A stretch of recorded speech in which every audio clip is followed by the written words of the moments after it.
All right.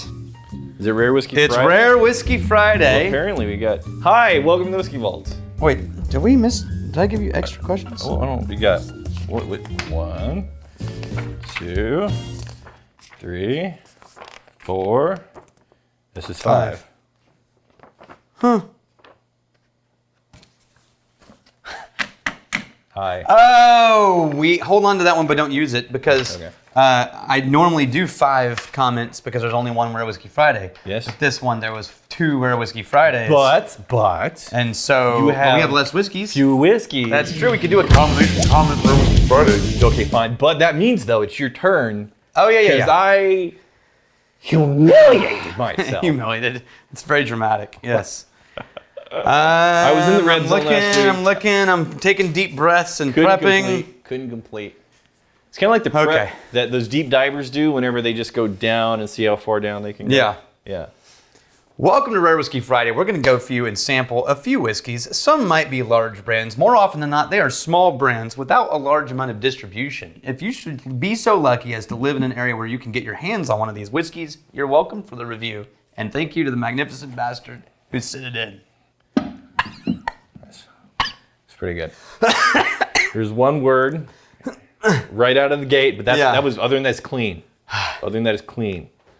What is this? This are the things we're going to do for Rare Whiskey Friday. The first, we're going to start with this Devil's River from William Schappert, the Trash Titan. Dang. I know. I am William. They may take our lives, but they'll never take our whiskey.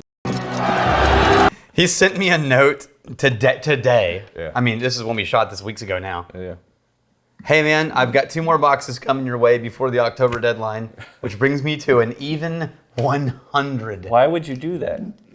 100! 100! But What? do you even like whiskey, bro? Why aren't you drinking the whiskey, man? He said he always buys it for himself as well. Just drink it. Oh, so you doubled down. Yeah. Okay. I appreciate the generosity, but do you realize you could fully half your whiskey expense just by drinking the whiskey? Damn, not having that knife. Do you want me to help? Maybe. I Let have me a see thing. if this worked. Look at me, to the rescue. Yeah, right there. The peel part stopped right there. This is from Koenig. Yes.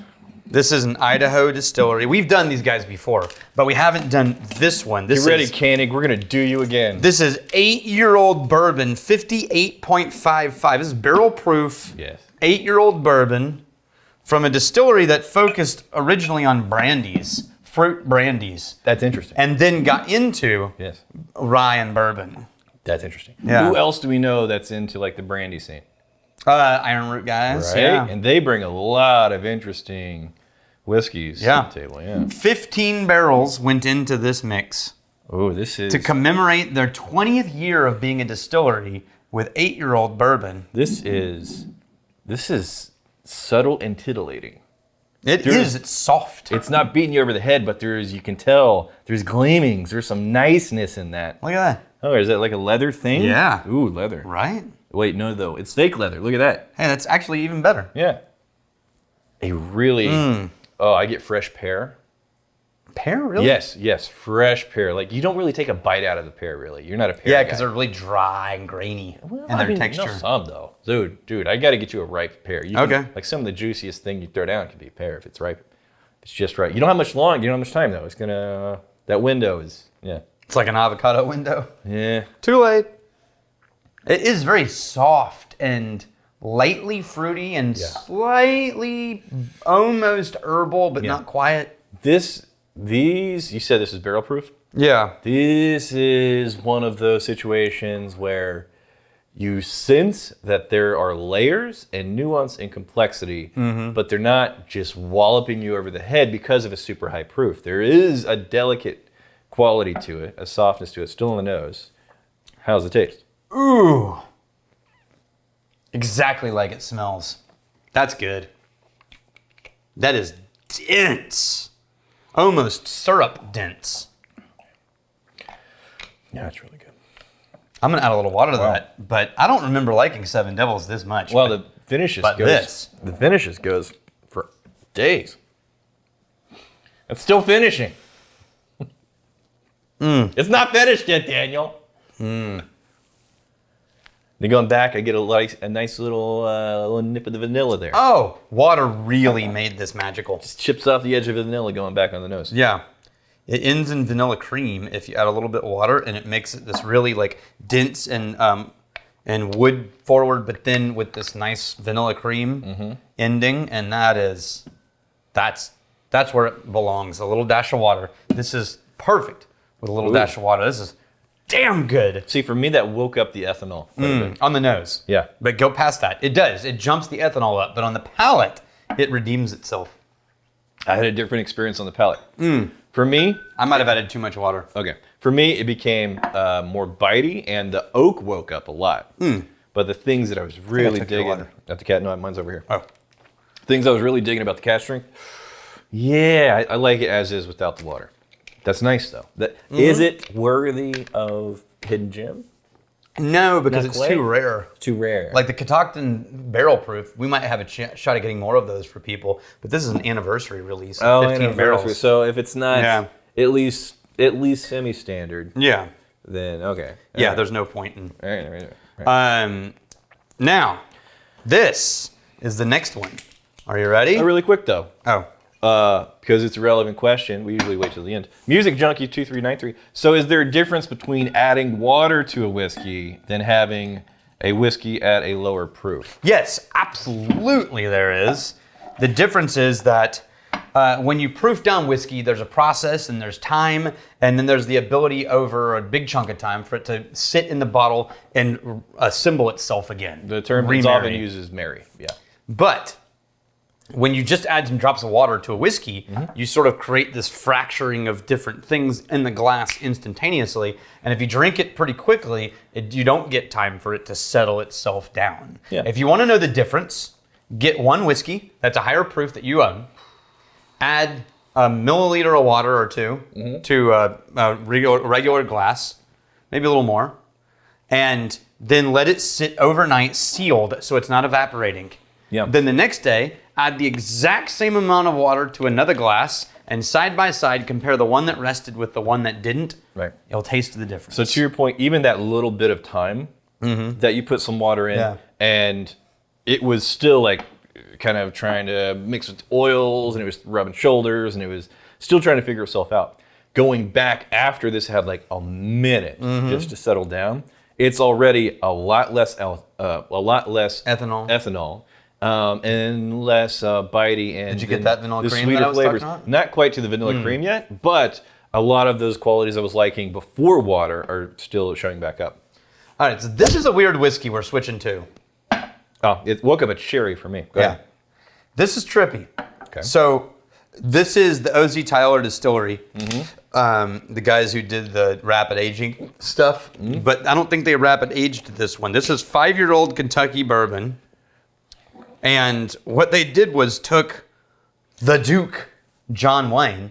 Evidently, John Wayne worked on his own bourbon blends and took notes and had recipes. Really? For his preferred thing. That's cool. And they found this recipe and recreated it with Kentucky bourbon. I was watching a John Wayne movie like 2 weeks ago. I was talking about John Wayne on Friday. Okay. Yeah, because we were all cracking up about how a lot of these old school movies from other eras, they would have people whose accents aren't even trying at all. And there's this one movie, I can't remember what it was. How you doing, Pilgrim? Yeah, there's this one movie about Jesus and he dies on the cross, and John Wayne plays the centurion. Really?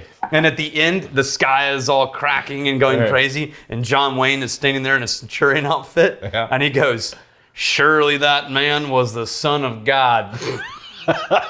And it is full John Wayne, just straight up John Wayne. That's very funny. That's very funny. Surely that man was the Son of God. Let's be honest though, if you saw him trot out any other accent than just standard John Wayne, you'd be slightly disappointed. Yeah, that's probably true. Yeah. That's a nice nose too, man. Do we know what the Duke's blend was? No, they just said it's a recipe with sealed bottles.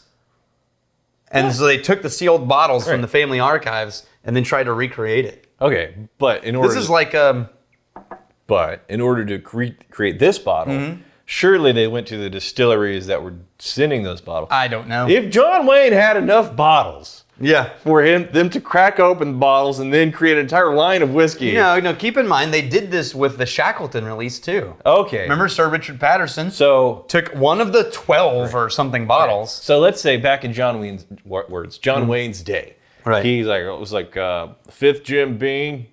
We got, I'm trying to think of. I don't know, yeah. It was maybe some Jack, 2/3 of that, and then something other random knows? American whiskey. Yeah. And then he made his special blend, which on the nose, this is really nice. If that same collection of distillers is still available today, You should give it a shot. In Then- theory. yeah, Yeah. I want to know what it is. What the It was Chris Radomski and the- Jacob Call that put it together. But the Duke, though. Radomski. Duke Bourbon is crafted What a name. utilizing John Wayne's love of bold, smooth, full-bodied Bold bourbon. Smooth. That was so.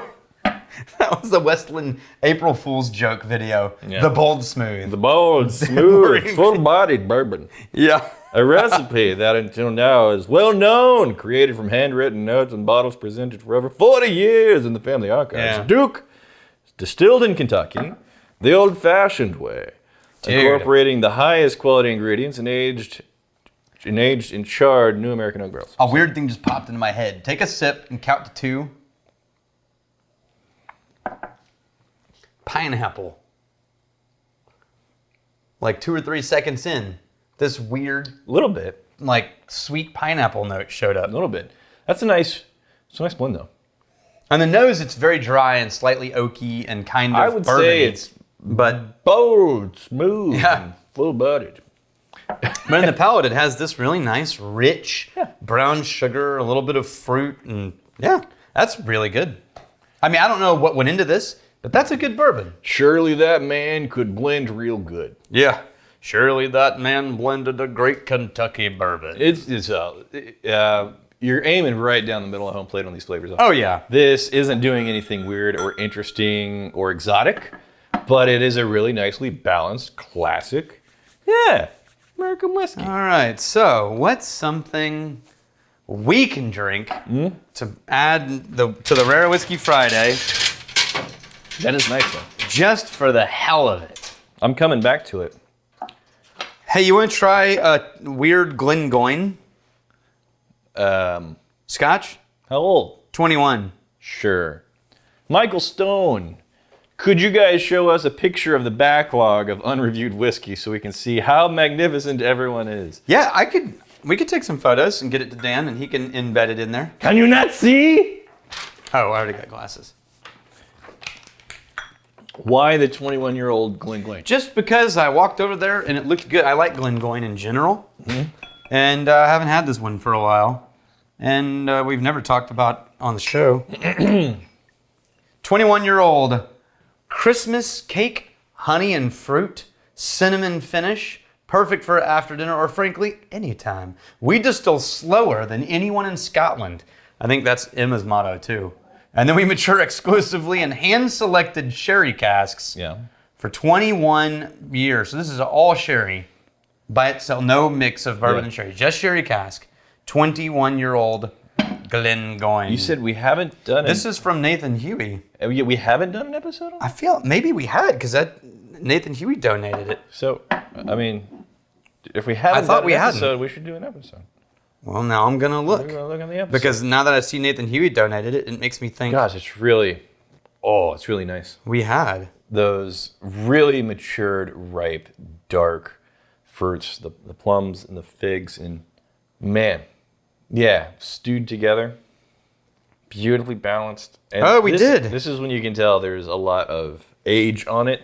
2 years ago. This is the kind of 2 years ago. Yeah. Wow. We're just getting to revisit it. This is the kind of nose that you can't rapid age that, right? Yeah. So you have opinions on rapid aging techniques. Wow. They're a little bit different than mine. But my standard is if rapid aging is actually going to be considered delivering what actual time can do. If it can deliver this nose, then I think the technology will have come into its own and it's matured to a point Yeah. where, holy hell, you don't have to wait 21 years. But I consider something like this a standard. Fruitcake and Not citrus. I consider something like this the standard. Not Yeah. can it do the equivalent of like a cheap American blend, like a well whiskey? It's like, that's not what you're aiming for. Fruitcake, orange, cinnamon, clove, dipped in chocolate. The fruit, yeah. You see what I mean? It's just really. Fruitcake, cloves, cinnamon, orange, dipped in chocolate. And I'm trying to think. Do you ever have like plum figgy preserve type of stuff? Unlike, yes, I have. Yeah, yes. yeah. And it's like got the seeds in it, and you spread it on the bread. Unlike McAllen, the palate delivers. Yeah, Yeah. that'll do. That'll get you there. That'll do. That was just for fun, just because I wanted to end it with something tasty. That'll do, pig. Thank you, Nathan Huey. I'm looking for proof. I can't stop without the proof. By the way, Alex's scream in this last Saturday's I don't know episode the proof. had me laughing for 5 minutes. That was, yeah. just the scream. Somebody Hey, asked, buddy. Somebody asked if we put the scream in as an effect. Like, no, I was in his apartment. That's the natural audio. It's a very, very good scream. It was very funny. Yeah. It's up there with the Mannheim or what's his name? The Heim. Oh, scream. Wilhelm. Wilhelm scream. Yeah. Damn, Duke. Yeah. Pretty good. Bam. Here's to fighting, stealing, and drinking. If you fight me, a fight for a friend. Steal, may you steal your lover's heart. And if you drink, May may you drink with us.